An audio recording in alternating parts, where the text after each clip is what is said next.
அதிகமாக கொண்டாடப்படுகிற கிராம தேவதைகள் யார் யார் அப்படின்னு உங்கள்கிட்ட ஒரு கேள்வி போட்டேன். யாரெல்லாம் சொல்லுங்க பார்க்கலாம். ஆறு கடன் நின்னாலும் மாறி கடனாகாது, மாறிப்படி தந்தவர்க்கு மனக்கவலை வாராது.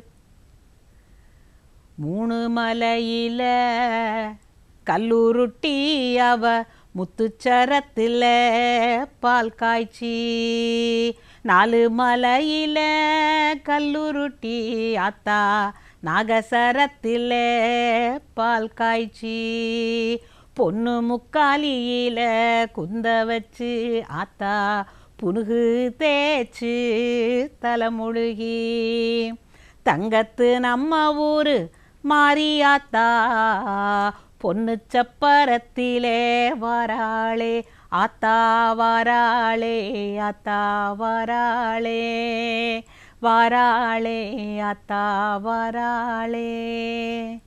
இப்போ தெரிஞ்சிருக்குமே, மாரியம்மன், ஐயனார், காத்தவராயன், மதுரை வீரன், இப்படி குதிரை வீரன் கூட இருக்குது. குதிரை வீரன்கிறது வேற ஒன்றும் இல்லை, கல்கி அவதாரத்தை தான் குதிரை வீரன்கிறாங்க. சரி, இப்போ நாம் மாரியாயியை பற்றி பேசியே ஆகணும். இப்போ எல்லா ஊர்லேயும் பார்த்தீங்கன்னாக்கா முத்து மாரியம்மன், செங்கண் மாரியம்மன், ஒரு மாரியம்மன், முண்டகக்கண்ணி அம்மன் எல்லாமே பார்த்தீங்கன்னாக்கா கழுத்து வரைக்கும் இருக்கும், தலையில் தீ ஜுவாலை இருக்கும். எல்லா கோவில்லையும் பார்த்துருப்பீங்க. இந்த அம்மன் யார், யார் இந்த மாரி அப்படின்னு கேட்டால் அவளுடைய கதையை நீங்கள் தெரிஞ்சுக்கணும். ஜமதக்னி அப்படின்னு ஒரு முனிவர் இருந்தார். அவருடைய மனைவி ரேணுகாம்பாள். அவங்களுக்கு 4 புத்திரர்கள். இந்த அம்மா மகா பதிவிரத்தை. பதிவிரத்தைனா கணவனுடைய சொல்லுக்கு ஒரு சொல்லு கூட எதிர்த்து பேசாமல் அவர் சொல்படி வாழ்ந்த காலம் அது. அந்த கால யுக தர்மம் அது. இப்பெல்லாம் நான் இப்படியெல்லாம் சொல்லலை, இருக்கவும் முடியாது. என்னத்துங்க முடியாததெல்லாம் பேசுகிறீங்கிறீங்களா? சரி, இவங்களுக்கு 4 புத்திரர்கள். இந்த அம்மாவுக்கு ஒரு பெரிய சக்தி என்ன தெரியுமா? அன்னைக்கு ஆத்தோரத்துக்கு போய் ஆத்தங்கரையிலேருந்து மண்ணை எடுத்து அதில் ஒரு குடம் பண்ணி அதில் நீர் எடுத்து கொண்டு வருவாங்களாம் வீட்டுக்கு, பூஜைக்கு சமையலுக்கெல்லாம்.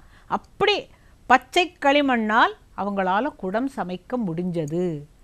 அப்படி ஒரு நாளைக்கு குடம் செஞ்சுக்கிட்டு இருக்கும்போது ஒரு கந்தர்வ கானம் கேட்டது. தேவ கானம்னு சொல்கிறோம், கந்தர்வ கானம் சொல்கிறோம், கிண்ணற கானம் சொல்கிறோம் இல்லைங்களா? ஏன் தேவ கானம் சொல்கிறோம்? இப்போ கந்தர்வ கானம்னாக்கா ஒரு கந்தர்வன் வானத்தில் பறந்து கொண்டே ரொம்ப அற்புதமாக பாடிக்கொண்டிருந்த பொழுது இவங்களுக்கு கொஞ்சம் கவன சிதைவு ஏற்பட்டது, கான்சன்ட்ரேஷன் குறைஞ்சது. ஆஹா, என்னமா இருக்குது இந்த இசை, ஆஹா அற்புதமாக இருக்குன்னு சொல்லிட்டு அங்கே மனசு போனதுனால இந்த குடம் பிடிக்க வரலை. இந்த அம்மா வெறும் கையோட நின்ன உடனே அந்த ஜமதக்னி முனிவருக்கு கோபம் வந்தது. நீ எப்படி உன்னுடைய கடமையிலிருந்து நீ தவறலாம் அப்படின்னு கோவிச்சென்ற பொழுது அந்த அம்மா சொன்னாங்க, எனக்கு தெரியல, ஒரு கந்தர்வ கானம் கேட்டதுனால நான் என்னுடைய கவனச்சிதைவாயிடுச்சு. அதுக்கு என்ன, நான் குடம் எடுத்துகிட்டு போய் வேண்டாம், நீ செஞ்சது தப்பு. அதாவது ரிஷி முனிவர்கள் எல்லாருக்குமே தப்போ வலிமை அதிகம், கோபமும் அதிகம். அவர் என்ன பண்ணார், 4 புத்திரர்களையும் கூப்பிட்டு உங்கள் அம்மாவுடைய சிரத்தை சேதம் செய் அப்படின்னவொடனே முதல் பிள்ளை நான் மாட்டேன்ட்டான், அடுத்தவன் நான் மாட்டேன்ட்டான், 3ஆவது நான் மாட்டேன்ட்டான், 4ஆவது பரசுராமர் நான் வரேன், தந்தை சொல் மிக்க மந்திரமில்லை. அவர் கையில் பரசு, அந்த கோடரியால் தான் வெட்டியிருக்கணும். பரசுராமர் இல்லையா, அந்த பரசுன்னா கோடரி, அதை வச்சு அம்மா தலையை வெட்டின உடனே அந்த உடலானது அந்த ஆற்றோடு அடித்து போகப்பட்டது. தலை மட்டும் இருந்த பொழுது, மகனே நான் சொன்னபடி நீ கேட்டுட்ட, உனக்கு என்ன வரம் வேணும்னா எங்கள் அம்மா வேணும் திரும்பின்னு கேட்டார் அவர். அந்த ஐடியாவில் தான் அவர் வெட்டினதே. அதற்குள் சரீரம் அடித்து கொண்டு போய்விட்டது. அப்போ தேவேந்திரனுடைய அருள்னால ஒரு உடல் உருவாக்கப்பட்டு அதில் இந்த தலை பொருத்தப்பட்டது. ஆக ரேணுகாம்பாள் இந்த அம்மா. பழையபடி இவங்க குடுத்தனை நடத்திட்டு இருந்தாங்க, 4 பிள்ளைகளும் நல்லா இருந்தாங்க. பல காலம் கழித்து இந்த ஜமதக்னி முனிவர் இறந்தார். அவருடைய காலம் ஆயிடுத்து. அவரை சிதையில் வச்சிருக்கிறாங்க. இந்த அம்மா ஏறி உக்காந்துட்டாங்க. அந்த காலத்தில் கணவனோடு உடன்கட்டை ஏறுவதுங்கிறது ஒரு பதிவிரத்தையின் தர்மம். அதாவது கணவனை இழந்தோர்க்கு காட்டுவதில் அதுக்கப்புறம் எங்களுக்கு வாழ்க்கை இல்லை அப்படின்னு சொல்லி அவன் ஏறி உட்காந்துட்டான். சிதை மூட்டியாச்சு. அப்போ தேவேந்திரன் பார்த்தானா, இல்லை இல்லை இல்லை, இது நான் உருவாக்கப்பட்ட உடல், இதை எரிப்பதற்கு அவளுக்கு உரிமையே கிடையாதுன்னு சொல்லிட்டு மழை பொழிவித்தான். அதற்குள்ள அந்த ரேணுகாம்பாளுடைய உடையெல்லாம் பற்றி எரிஞ்சு போய் முகமெல்லாம் கரிஞ்சு போய் அவள் உட்காந்துருக்கிற நிலையிலேயே மழை பெஞ்ச உடனே முகத்துலலாம் அந்த நெருப்பு பட்ட இடம் கொப்பளமாக ஆயிடுச்சு. அப்படியே கொப்பளம் கொப்பளம் கொப்பளம் கொப்பளமாக ஆயிடுச்சு. கண்ணங்கரேல்னு ஆயிட்டா.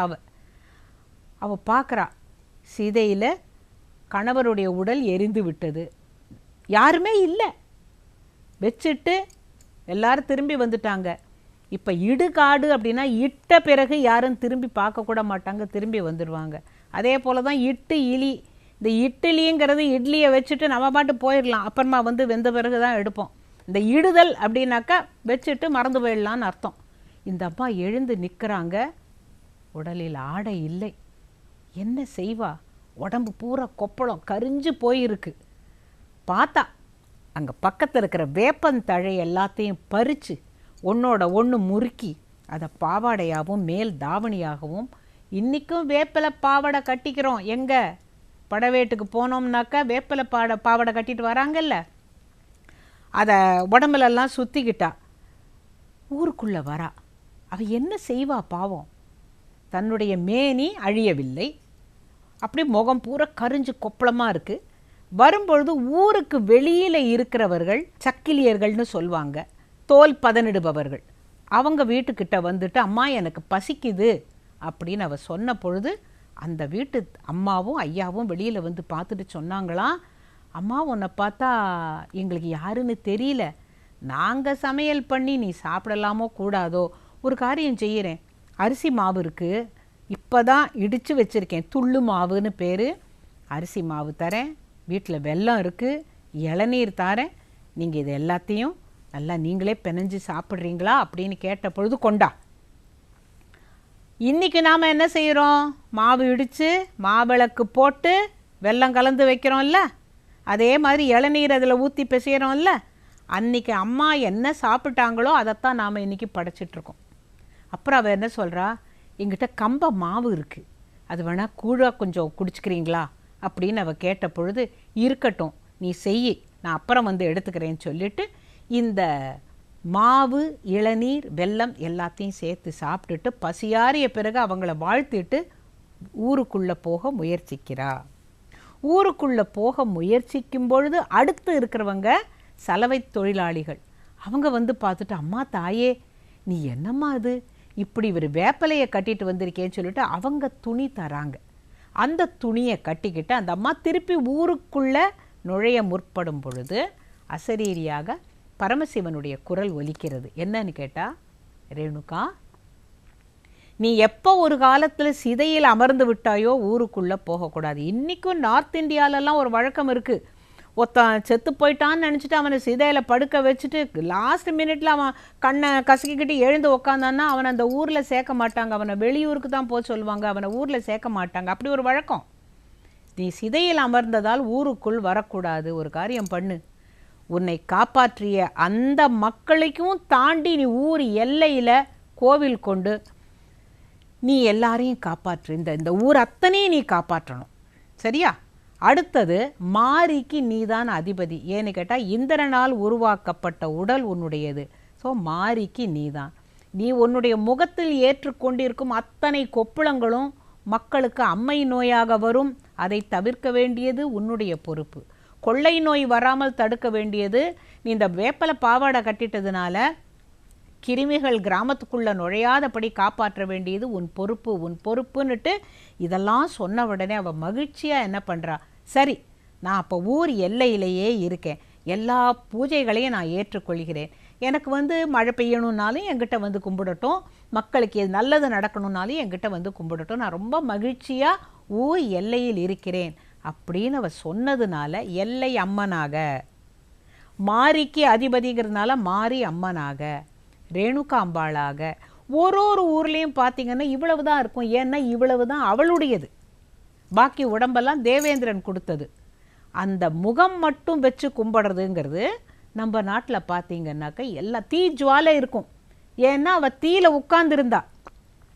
தீ ஜுவாலை, நல்ல பெரிய விழிகள், அந்த முகம் கண்ணங்கரேல்னு இருக்கிறதுனால அவள் பேர் கருமாரி. இன்றைக்கும் பார்த்தீங்கன்னாக்கா மாரியம்மன் கோவிலில் காப்பு கட்டியாச்சுன்னா அந்த ஊரை விட்டு யாரும் வெளியில் போக மாட்டாங்க. அவள் ஒரு துடியான தெய்வம், எல்லாரையும் காப்பாற்றுவதனால அப்படியே இந்த ஊருக்கு வந்துட்டாலும் இருக்கட்டுங்க, திருவிழா முடிஞ்சு போய்க்கலாம் அப்படிம்பாங்களே தவிர அந்த காப்பு கட்டி விட்டால் வெளியில் போகக்கூடாது, ஒரு கட்டுப்பாடு. எல்லாத்துக்குமே நல்ல காரியத்துக்கு முதல்ல கிராம தேவதையை சந்தோஷப்படுத்திடணும் அப்படிங்கிற வழக்கம் தொடர்ந்து வந்துட்டுருக்கு. 3 மலையில கல்லுருட்டி அவ முத்துக்கோடத்தில் பால் காய்ச்சி, 4 மலையில கல்லுருட்டி அத்தா நாகசரத்தில் பால் காய்ச்சி, பொண்ணு முக்காலியில குந்த வச்சு அத்தா புனுகு தேய்ச்சு தலைமுழுகி, தங்கத்து நம்ம ஊரு மாரியாத்தா பொண்ணு சப்பரத்தில் வாராளே அத்தா வாராளே அத்தா வாராளே வாராளே அத்தா வாராளே வாராளே அத்தா வாராளே.